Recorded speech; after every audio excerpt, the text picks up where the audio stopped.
Hello guys, welcome to the new episode of Adian script. Adian script এই এপিসোডে সবাইকে স্বাগত। ফার্স্টে একটা ধন্যবাদ জ্ঞাপন করে দেওয়াটা ভালো। তার কারণ হচ্ছে যেরকম কালকে বলেছিলাম আর কি, যে ফার্স্ট ভিডিওটায় আমি এক্সপেক্টই করিনি কি 5,000 ভিউ হয়ে যাবে। সেরকম কালকের ভিডিওটায় 10,000 ভিউ হয়ে যাবে এটাও এক্সপেক্ট করিনি। সো আপনারা সব ইউটিউবের অ্যালগোরিদম সব ব্রেক করে দিচ্ছেন, কোনো অ্যালগোরিদম কাজে লাগছে না।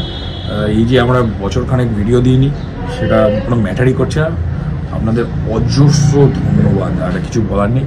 তো ডাইরেক্ট ভিডিওটা শুরু করি। সো যোগাযোগের মধ্যে থাকা যাবে। আমি ভিডিওটা এবার রোজ দেওয়ার চেষ্টা করব যাতে রেগুলার আমাদের মধ্যে কথাবার্তা হয়। তো আজকে খুব ইম্পর্টেন্ট ম্যাচ একটা কেরালার হোম গ্রাউন্ডে। কেরালা সুপার সিক্সে যাওয়ার, নিজেদের জায়গা প্রতিষ্ঠা করার একটা চেষ্টা করছে, আর মোহনবাগান অবশ্যইভাবে ডিফেন্ড করার চেষ্টা করছে আইএসএল শিল্ডটা।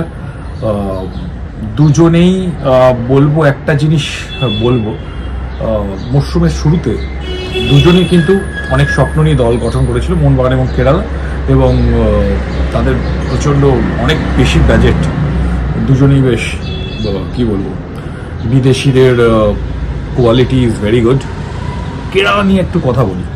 কেরালার যেমন প্রথমেই নোয়া দুর্ধর্ষ একটা প্লেয়ার, সে কিন্তু এই ম্যাচে অ্যাভেলেবেল নয়। এই ম্যাচে মোস্ট প্রবলি কেরালা শুরু করবে বিদেশিদের মধ্যে অবশ্যই লুনা, মিলোস, ডেমিনিস আর পেপরা অসাধারণ ফর্মে আছে। এদের মধ্যে দেখবেন মিলোস আর পেপরার বয়স 25-এর কম। ফরেনার এত কম বয়সী দলে ইনক্লুড করা, hats off to Kerala blasters management. 25 বছরের কম বয়সের বিদেশিদের দলে আপনি রাখছেন। এছাড়া তো দলে আরও ভিভিন আছে, সচিন খুব ভালো ফর্মে আছে, যদিও সচিন গোলকিপার সচিন সুরেশ খুব ভালো ফর্মে থাকলেও সচিনের একটা দুর্বলতা আছে, একটু লং শট যেগুলো আছে সেগুলো সে কি বলবো ফিস্ট করার চেষ্টা করে গ্রিপ করার বদলে। তো সেইখানে একটা সেকেন্ড চান্স পেয়ে যেতে পারে অপোনেন্ট টিমের স্ট্রাইকাররা, এই জায়গাটা একটু আছে। এছাড়া পুরো কেরালা টিমই কিন্তু হোম গ্রাউন্ডে বিশেষ করে ভীষণ ভয়ঙ্কর। তার কারণ অনেকবার আমরা দেখেছি ওড়িশা ম্যাচ বিশেষ করে পিছিয়ে পড়েও একদম শেষ মিনিটে 97 মিনিটের খেলা, 94 মিনিটে খেলা চলছে, এই সময় গোল করে জেতা। বারবার পিছিয়ে পড়ে হাই স্কোরিং ম্যাচে জেতা আসলে সমর্থকদের খুব সাপোর্ট পেয়ে যায় তারা। টিমের কোয়ালিটিও আছে, যেটা বললাম যে দুজন বিদেশি যদি 30-ার্ধ হয়ে থাকে, দুজন বিদেশি, এটা কিন্তু খুব কমেন্ডেবল। মানে আমরা শুনতে খুব ইজি লাগলেও দুজন 25 বছরের কমের ভালো কোয়ালিটির বিদেশিকে সাইন করানো খুবই দূরদর্শিতার একটা প্রমাণ। কেরালা ব্লাস্টার্সকে খুব অনেক অনেক ধন্যবাদ। এছাড়া কেরালা ব্লাস্টার্সে খুবই ভালো ভালো প্লেয়ার রয়েছে, দারুণ প্লেয়ার রয়েছে। আর কেরালা ব্লাস্টার্সের গেম অলওয়েজ অ্যাটাকিং গেম হয়, অলওয়েজ। মানে কেরালা ব্লাস্টার্সে খুব ডিফেন্সিভ খেলতে দেখিনি। খেলা স্কোর অনেক সময় গোললেস হয়, ড্র হয়, বাট খুব যে আমি কখনোই কেরালা ব্লাস্টার্সকে খুব ডিফেন্সে চলে যেতে দেখিনি। ওদের টিমটাই এরকম নয়।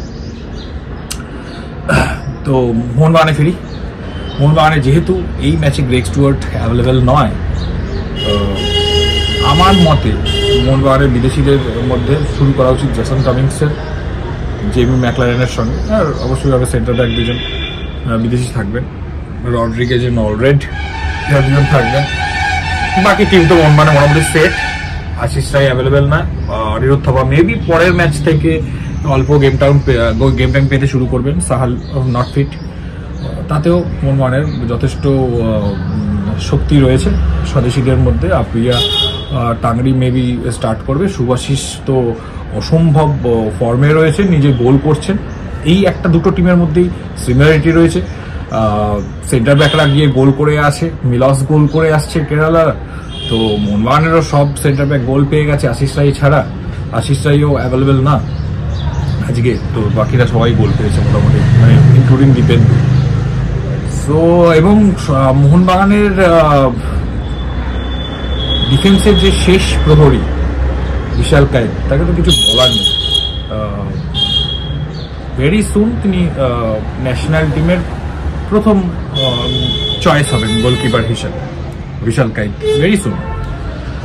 যাই হোক, এমনি খেলায় আসে ডিমিকে একদম শুরুতে না নামানোই ভালো বলে আমার পার্সোনালি মনে হচ্ছে। এখন মলিনা অনেক সময় ডিমিকে নামিয়েছেন, আমরা দেখেছি ফর্মে ফেরানোর জন্য, কামিন্সকে পরে ব্যবহার করেছেন, কিন্তু আমার পার্সোনালি মত জেসন কামিন্সকে কিন্তু শুরু থেকে দরকার। এটা আপনাদের কি মনে হয়? আপনারা অবশ্যই কমেন্ট করে জানাতে পারেন। এটা পার্সোনালি সম্পূর্ণ আমারই মত। Dimi is a very good player, but current ফর্মের জন্যই বলুন বা 10 নম্বরের জায়গাটায় নিজেকে জেসন কামিন্স যেভাবে মানিয়ে নিয়েছেন আর এখন কারেন্টলি যেভাবে লোড নিচ্ছেন, আমার মনে হয় গ্রেগ স্টুয়ার্টের জায়গাটায় জেসন কামিন্স থাকলে ক্রিয়েটিভিটি একটু বাড়বে সাহালের অবর্তমানে। ডিমি অবশ্যই খুব ভালো প্লেয়ার, হয়তো ডিমি নেমে দুর্দান্ত খেলে দিতে পারে, কিন্তু খেলার শুরুতে, খেলা হওয়ার আগে আমার পার্সোনালি মনে হচ্ছে যে যেন জেসন কামিন্সকে দিয়ে শুরু করে। আরেকটা জিনিস, ডিফেন্সকে কিন্তু এই ম্যাচটা কিন্তু এরকম নয় যে শুরুর 15 মিনিটে একটা ফেজ খেলে গোল করে দাও এবং ডিফেন্স করো, এই ম্যাচটা এরকম হতে যাচ্ছে না। একদম লাস্ট মিনিট অবধি কিন্তু সতর্ক থাকতে হবে মোহনবাগানের ডিফেন্স লাইনকে। কেরালার যে অ্যাটাক রয়েছে, যে কোনো সময় যে কেউ গোল করে দিতে পারে, এবং আমরা দেখেছি কেরালার যে সিগনেচার, কেরালা যদি ড্র যাচ্ছে ম্যাচ, ধরুন 89 মিনিট 88 মিনিট ম্যাচ ড্র যাচ্ছে আর কেরালা পেছিয়ে আছে, কেরালা কিন্তু ফুল অ্যাটাকে আসে। তো ওই সময়টা মাথা ঠান্ডা রাখাটা খুব ইম্পর্টেন্ট। এরকম নয় কেরালা ওড়িশার মতো এরকম টিম নয় কি শুরুতে আপনি 2-3টে গোল যদি চাপিয়ে দেন তাহলে কেরালা ওখানেই 22 মিনিট বা 32 মিনিটে খেলার হাল ছেড়ে দেবে। এই ধরনের টিম কিন্তু কেরালা নয়। সুতরাং মোহনবাগানকে যদি শিল্ড এর রাস্তাটা একটু মসৃণ করতে হয়, তাহলে মনে হয় এই ম্যাচ থেকে 3 পয়েন্ট নিয়ে আসাটা ভীষণ জরুরি। মোহনবাগান অনেক মিশন, মলিনার একটু চিন্তা রয়েছে, চিন্তা যে নেই তা না, অনেক সময় আত্মতুষ্টি চলে আসে, অনেক সময় টেম্পারামেন্ট ফল করে একদম টুর্নামেন্টের শেষের দিকে এসে। তো এই জায়গাটাই তার কাজ এখন, যে দলের মনোভাব যেটা বা মানসিক অবস্থাটা, মেন্টাল হেলথ, সেটা যেন বজায় থাকে। তো চলো, এমনি ভিডিওটা ভালো লেগে থাকলে আজকে কি বলা যায় যে একটা লাইক করে দিও। চলো, এমনি অবশ্যইভাবে দেখা হচ্ছে অন্য কোনো ভিডিওতে। আর খেলার পর দেখা যাক, খেলার পর আজকে হোক বা কালকে হয়তো রিভিউ দিয়ে দেবো খেলার। আমার তো মতে জেসন কামিন্স শুরু করলে 3 পয়েন্ট আসবে আরামসে।